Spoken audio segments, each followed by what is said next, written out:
Hey everybody, welcome back to a very special deep dive for Marvel's Midnight Suns. In partnership with Marvel and 2K, we've showcased 7 heroes on the roster so far. And our 8th is arguably, not even arguably, they're the most important of them all. I've seen a lot of great debate as to the order of the superheroes that we'll be covering. And to be honest, I don't think I've seen a correct guess yet, but keep them coming. It's fun for me and hopefully fun for you. Today we discuss the first ever fully customizable superhero in a Marvel game, the child of Lilith, the mother of demons, and the protagonist of the story in Marvel's Midnight Suns. Today's deep dive is all about the Hunter. Mother. So, that's a good thing, right?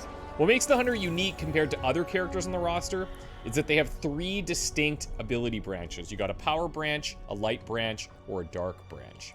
Whether you want to be a potent damage dealer, a supportive healer, or something in between, the choice is up to you. In total, there are 30 different Hunter cards, 10 from each branch, and each branch also has an associated legendary ability that we're going to touch on later. I'll also share a bit about how to unlock these, as I don't think we've talked about that very often in previous videos, and I've had some questions, so hopefully you will have some answers. Just like old times. Now let's start with our Hunter's power branch of abilities. You're going to notice a good mix of buffs, debuffs, and of course some damage. First up, we've got Wrath. Now if you see my video titled Everything You Need to Know About Marvel's Midnight Suns, you may remember that cards have a chance to gain critical damage based on the stats of the individual superhero. Now, Wrath will give all Hunter cards in your hand critical, and guarantees all Hunter cards drawn for the next 2 turns afterwards are also critical. On upgrade, Wrath becomes free but stops generating heroism, and one of the late game mods could even grant a card draw. Now, I want to show you the next card for a couple of reasons. First, its upgrade applies 2 very powerful debuffs and does a lot of damage. And second, it introduces a new mechanic that we haven't talked about yet.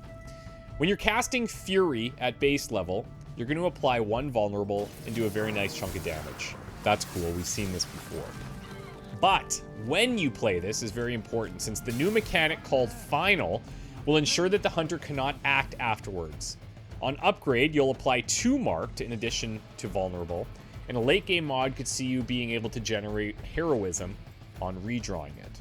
A heroic card, aptly named Patience, is up next, and it's also got a unique approach to it.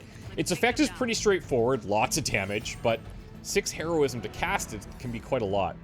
Fret not if you can't afford it, just hold it in your hand for longer, just like investing, but with heroism and time instead of money. For each turn in your hand, the heroism required to play Patience will drop by 1. Then boom, something is getting destroyed for cheap. If you upgrade it, it gets a 25% damage increase, and a late game mod could grant card draw on knockouts. Patience would also make a pretty nice pairing with Wrath that we talked about earlier. Weird. Now, best used on a busy battlefield, the Hunter's power legendary card is called Bladestorm. Little XCOM throwback, perhaps. It's also their Midnight Suns ability card, and is unlocked the same as other heroes. So the way you go about that is you would build the Forge's armory upgrade, and then you complete the Hunter's Midnight Suns challenge mission. For 4 heroism, you'll get an AoE ability, dealing damage and applying a forceful knockback to each enemy in the AoE. On upgrade, you'll draw a card for each knockout. This could be a really solid opener in the right situation. You know what would be really cool, actually? If there was a hero on the roster that could, like, maybe gather enemies together in some way, and then this could be a nice follow-up for that.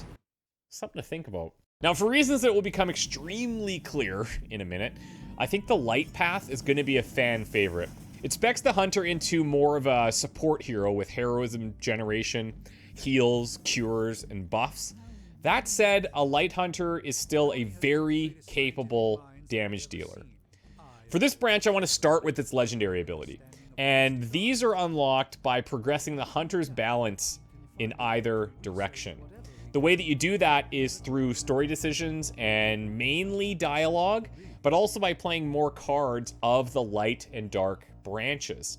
The light legendary ability is called Summon Charlie. And I bet you can guess what that does, sort of.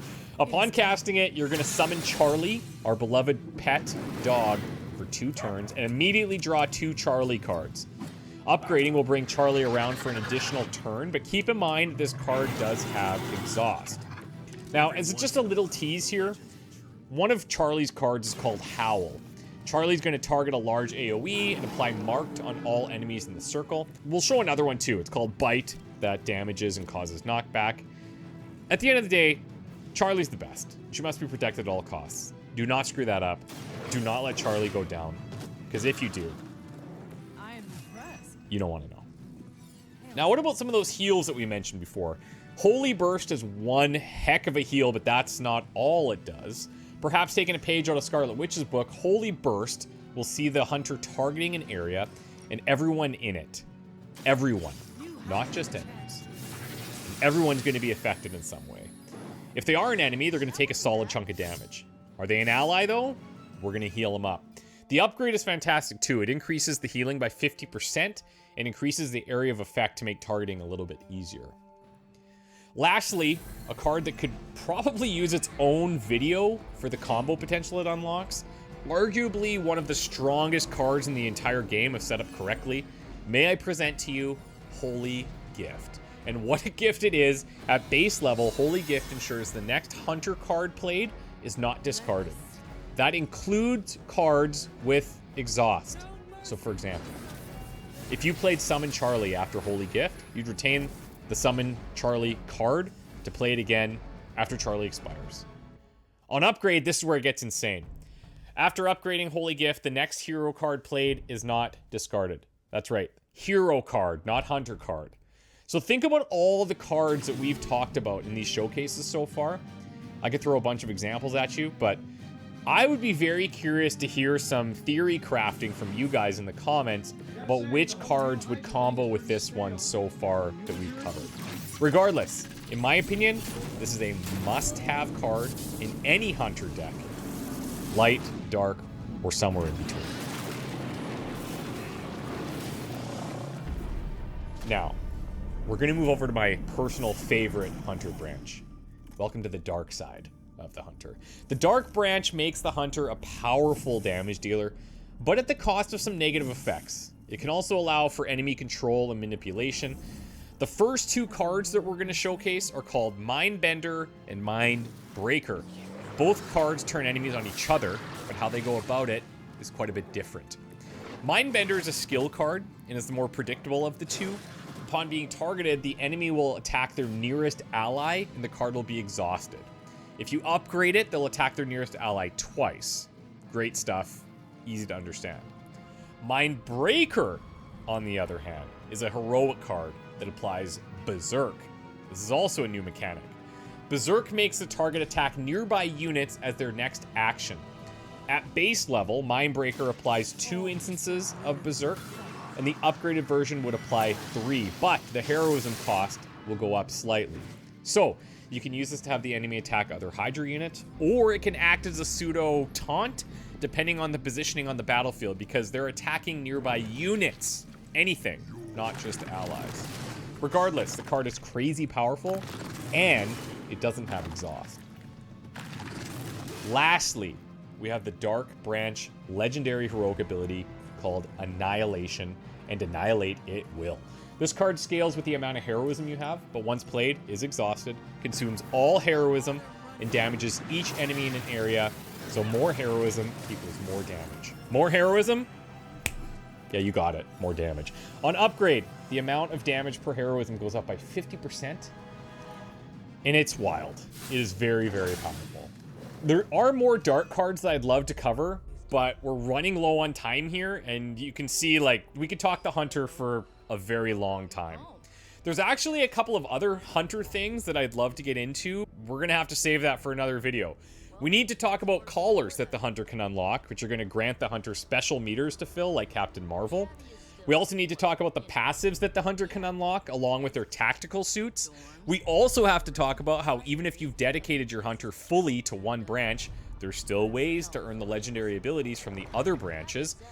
The hunter's easily the most complex hero on the roster because you have so many possibilities and combinations of cards to play with. How are you going to build your hunter? Are you the good guy who wants to support the squad, let them handle the dirty work? Or are you the baddie who wants to be responsible for the demise of as many Hydra as possible? I know where I lean. Curious to hear your thoughts. Either way, in addition to your cosmetic choices, it's easy to say that everyone's hunter is going to look and play a little bit differently. Thanks again to Marvel and 2K for working with me on this series. We're going to see you guys again in a little while to cover the rest of the roster.